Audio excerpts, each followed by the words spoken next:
সাংবাদিকদের গঠনমূলক সমালোচনা করার উপর তাগিদ দিয়েছেন আওয়ামী লীগ সাধারণ সম্পাদক ওবায়দুল কাদের। পেশাজীবী সাংবাদিক সংগঠন ঢাকা রিপোর্টার্স ইউনিটির ৩ দশকে পদার্পণ উপলক্ষে আয়োজিত এক অনুষ্ঠানে তিনি এ মন্তব্য করেন। এতে অংশ নেন বিএনপি, জাতীয় পার্টি সহ বিভিন্ন রাজনৈতিক দলের প্রথম সারির নেতারা। ইফতেখার রেজার রিপোর্ট। ঢাকা রিপোর্টার্স ইউনিটির ৩ দশকে পদার্পণ উপলক্ষে এক অনুষ্ঠানে আমন্ত্রিত অতিথি হিসেবে উপস্থিত ছিলেন আওয়ামী লীগের সাধারণ সম্পাদক ওবায়দুল কাদের ও জাতীয় পার্টির প্রেসিডেন্ট জিএম কাদের। পতাকা উত্তোলন ও কেক কাটার মাধ্যমে অনুষ্ঠানের উদ্বোধন করেন আমন্ত্রিত অতিথিরা। পেশাগত সংগঠনের সদস্যদের কোনো দল বা মতাদর্শের পক্ষপাত না করে নিজের পেশাকে সর্বোচ্চ গুরুত্ব দিতে হবে বলে মন্তব্য করেন জাতীয় পার্টির প্রেসিডেন্ট জিএম কাদের। আমি মনে করি যে কোনো পেশাজীবী সংগঠনে যারা থাকবেন তারা পেশাকে সবসময় অগ্রগণ্য করবেন, তাহলেই ঐক্য ঠিক থাকবে এবং সকলেই একদল করে না রাজনীতিতে।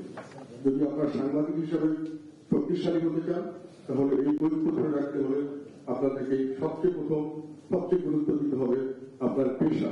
এ সময় আওয়ামী লীগ সাধারণ সম্পাদক ওবায়দুল কাদের বলেন, কোনো দলই সমালোচনার ঊর্ধ্বে নয়, তবে গঠনমূলক সমালোচনার ওপর তাগিদ দেন তিনি।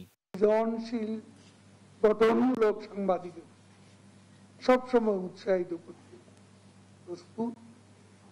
আমরাও তার সঙ্গে একই পলিসি অনুসারী। আমরা এই যে ডিজিটাল অ্যাক্ট, এটা যাতে অপপ্রয়োগ না হয়, কোনো সাংবাদিক যাতে এখানে ফাইন্যান্সিয়ালি হ্যারাস না, সে ব্যাপারে আমরা সতর্ক আছি এবং আমি এখনো বলছি যে আমরা এ ব্যাপারে সতর্ক থাকবো। কোনো নিরীহ সাংবাদিক যাতে হ্যারাসমেন্টের শিকার।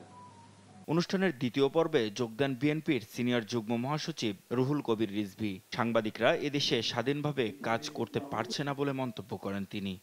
এদেশের ভোটাররা তাদের ভোটাধিকার, এদেশের মানুষরা তাদের কথা বলা বলতে কষ্ট পায়, তাদের যে মৌলিক অধিকারগুলো রয়েছে সেগুলো প্রয়োগ করতে যখন বেগ পেতে হয়, সেই সময়ে একটি সংবাদপত্রের টিকে থাকা এবং কার্যক্রম তা করাও অত্যন্ত কঠিন বলে আমি মনে করি।